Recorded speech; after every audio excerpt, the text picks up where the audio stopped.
The Revell Enterprise, and last I left, and I gotta explain, I have orange fingers because I do like to repaint children's toys. I sell them on the side, and I like to make custom ones. If you ever follow me on social medias, you'll see a bunch of them that I've done. And I always tell myself I will not get paint on my fingers. It's just I'll hold it and spray it real quick, yet here I am. So that's, I gotta wear orange fingers for a couple of days. But the Enterprise. First thing I did, and I don't know if you'll be able to see it, I went ahead and sprayed the top and bottom of the saucer with my Enterprise coater, the TS81 Tamiya, which I think is really, really close for government work. I don't know if you'll be able to see it. The inside is not touched. I didn't do anything. Light blocking, that I'm one of them. You know, sometimes I like it blocked out in certain ways where the light won't leak through. Other times I like just the raw plastic. I think it shines and beams off of it.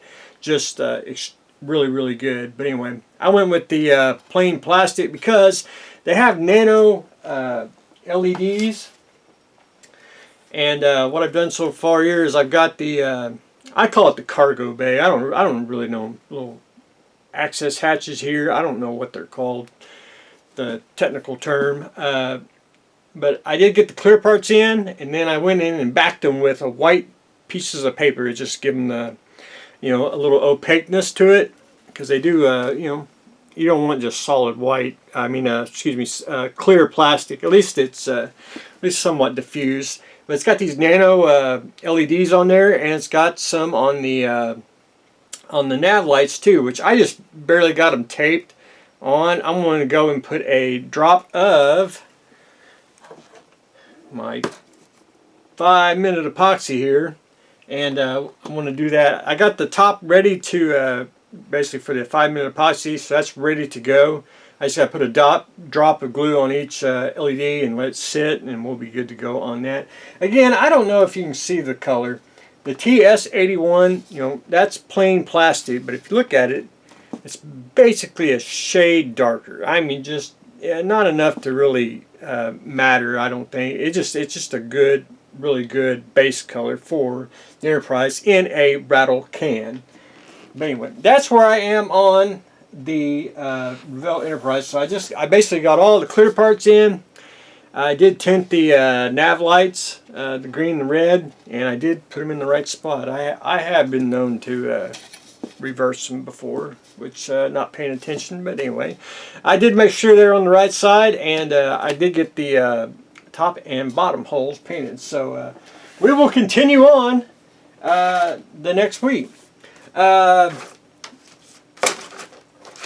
30-minute mission kits, I like these. I think these are fantastic. I think they're, and they even mention it. They're not Gundam. They're just customizable model kit basically, and that just intrigues me to no end. And if you read the instructions, they basically simplified a lot of the building process. If you built a Gundam kit, this is kind of just a simplified version of it, which I like real well. Everything's crystal clear. Everything fits. Very little cleanup. I got the arm and the body together, and I just need to put a little bit of tack glue on some of the seams here just to sand it. I'm going to repaint him.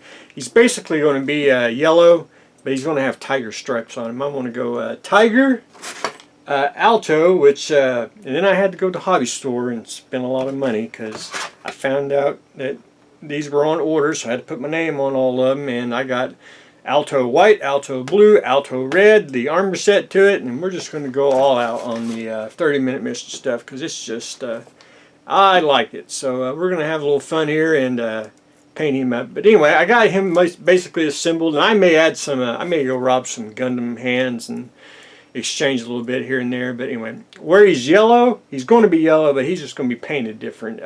He's just going to be painted more of a, I'd say a more dark, flatter yellow, and then I'll be able to put the stripes on him and all that. But anyway, and we'll use some of the kit plastic too, because I think it's hard to replicate some of that color. So we'll just use that and put some washes on it. But anyway, that is where I am on Alto, or Tiger Alto. Someone's asked, my yellow tape. Y'all are very observant on the workbench.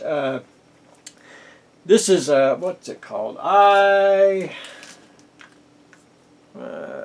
the IPG fine line. I don't know if you can actually see that on the inside. This stuff is basically Tamiya tape. I mean, really, really, it's pretty much identical in texture. Tamiya tape is a little bit thinner, but the IPG tape is, I mean, it is really, really close to the same tackiness.